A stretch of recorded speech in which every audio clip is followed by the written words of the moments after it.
maldição de Greywood. Na pequena cidade de Greywood, localizada em meio às densas florestas e montanhas enevoadas, a vida seguia sua paz e tranquilidade habitual. A comunidade era amigável e acolhedora, parecendo que a harmonia era a moeda de troca daquela terra serena. Mas um súbito malefício, como uma escura nuvem, começou a se formar no horizonte, ameaçando destruir essa tranquilidade. Tudo começou com a chegada de Elias, um estranho e misterioso personagem que se instalou em uma velha cabana nas redondezas da cidade. Ele disse ser apenas um herborista interessado em estudar a flora local. Os habitantes de Greywood, na sua ingenuidade, acolheram Elias com braços abertos. Passou-se algum tempo e as plantas e ervas coletadas por Elias começaram a exalar uma aura sinistra que ninguém notou. Aquelas plantas exóticas, emanando malignidade, estavam lentamente infectando as ruas e casas de Greywood. Pouco a pouco, os comportamentos das pessoas começaram a mudar, tornaram-se friais, indiferentes e desinteressados uns pelos outros. O clima harmonioso que antes dominava a cidade foi substituído por rancor e ressentimento. Greywood estava se transformando em um cenário dominado pelo ódio. O que fora um paraíso de amizade e paz se transformou em um lugar de conflitos e crueldade. Vizinhos próximos passaram a se tornar inimigos acérrimos e famílias se desintegraram devido às brisas de discordância e amargura. A atmosfera era permeada por uma energia maligna que se espalhava como um vírus. Enquanto Greywood era dominada pelo caos e a desconfiança, alguns residentes corajosos decidiram investigar as causas dessa transformação terrível. Cruzaram as florestas à noite em meio às sombras até chegar ao esconderijo de Elias. Lá, descobriram o terrível segredo por trás do mal que assolava Greywood. A cabana estava repleta de plantas negras e sinistras, criadas por Elias. O suposto herborista revelou ser um bruxo, que se alimentava do ódio e da ira dos habitantes da cidade. Enfurecidos com a traição e decididos a enfrentar Elias, os heróis entraram em uma batalha épica contra o bruxo e seus poderes sombrios. A luta foi difícil e exigiu toda a coragem e força dos valentes guerreiros, mas, no final, conseguiram prevalecer e empurrar Elias para as chamas de uma fogueira ardentemente no centro da cabana. Seu grito angustiado de dor e raiva ecoou na noite enquanto ele era consumido pelo fogo, marcando o fim de sua tirania. Com o bruxo e suas terríveis plantas destruídos, a cidade começou a se recuperar lentamente da influência maligna. A paz e a tranquilidade começaram a retornar a Greywood, e as pessoas foram redespertando para a bondade e empatia que antes as marcavam. Entretanto, anos depois, ainda havia aqueles que carregavam consigo as lembranças daqueles dias negros. Alguns habitantes permaneceram escondidos nas sombras, alimentando seu ódio em segredo. Eles esperavam pelo momento em que poderiam novamente espalhar o caos e o sofrimento pela cidade. Greywood viveu em uma falsa sensação de segurança, enganada pela aparência de paz e tranquilidade. Mas a verdade era que o mal nunca havia sido totalmente expurgado. O perigo se escondia, aguardando para atacar novamente, como uma ferida que nunca sarou completamente. O motivo pelo qual o mal nunca foi totalmente erradicado de Greywood é que ele não se limitava a bruxos, feitiços ou forças externas. O mal também existia dentro de algumas pessoas, escondido em seus corações.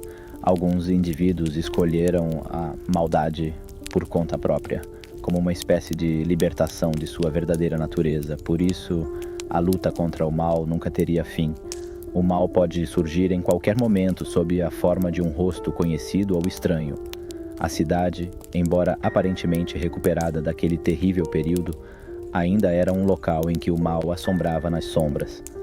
A história de Greywood é um lembrete de que, onde há luz e bondade, também há trevas e maldade. E que, por mais difícil que seja, devemos sempre estar vigilantes contra os perigos que ameaçam nossas vidas e nossa paz. Espelho das Trevas, reflexões do mal em uma aldeia assombrada. Há muito tempo, em uma pequena aldeia, existia um espelho misterioso e antigo, que em vez de refletir as imagens, mostrava as trevas que habitavam nos corações das pessoas. O espelho ficava em uma casa abandonada, e uma vez por ano, no solstício de inverno, os aldeões se reuniam para encarar a verdade do espelho, um rito que os lembrava da fragilidade da humanidade perante a escuridão. Um dia, um jovem arrogante e convencido de sua virtude, resolveu provar que não havia mal em sua alma, e entrou na casa abandonada para encarar o espelho. No entanto, ao encarar o espelho, ele viu um monstro cruel e sem coração. Incapaz de enfrentar a verdade, ele fugiu, abalado pelo horror da imagem que o espelho lhe mostrara. A partir de então, o espelho foi evitado pelos habitantes da aldeia, temerosos do que poderia revelar sobre eles.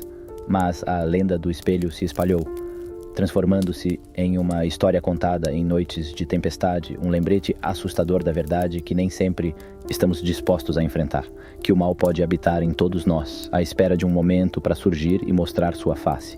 E assim, o espelho permaneceu na casa abandonada, um símbolo da fragilidade humana e do equilíbrio delicado entre o bem e o mal, um eterno mistério e um teste de coragem para aqueles que ousassem encarar sua reflexão. Fim. O crematório e o cheiro. Trabalhava no IML local há algumas semanas, mas só ontem tive que cremar um corpo pela primeira vez. Levei para o crematório, preparei e coloquei no forno. O processo costuma ser um pouco demorado, então deixei lá e fui fazer outras atividades próprias do local. Depois de 1 hora, voltei para pegar as cinzas. Entrei no crematório e parei diante do estranho cheiro que enchia meus pulmões naquele momento. Aquele cheiro, longe de ser estranho ou desagradável, parecia-me familiar. Mas eu não sabia de onde, e também não encontrava uma explicação lógica para que um cheiro tão raro me parecesse tão familiar. Eu quis pensar que, talvez em algum momento da minha vida, eu tivesse cheirado algo assim sem perceber, algo que por si só fazia todo o sentido do mundo, por mais assustador que pareça.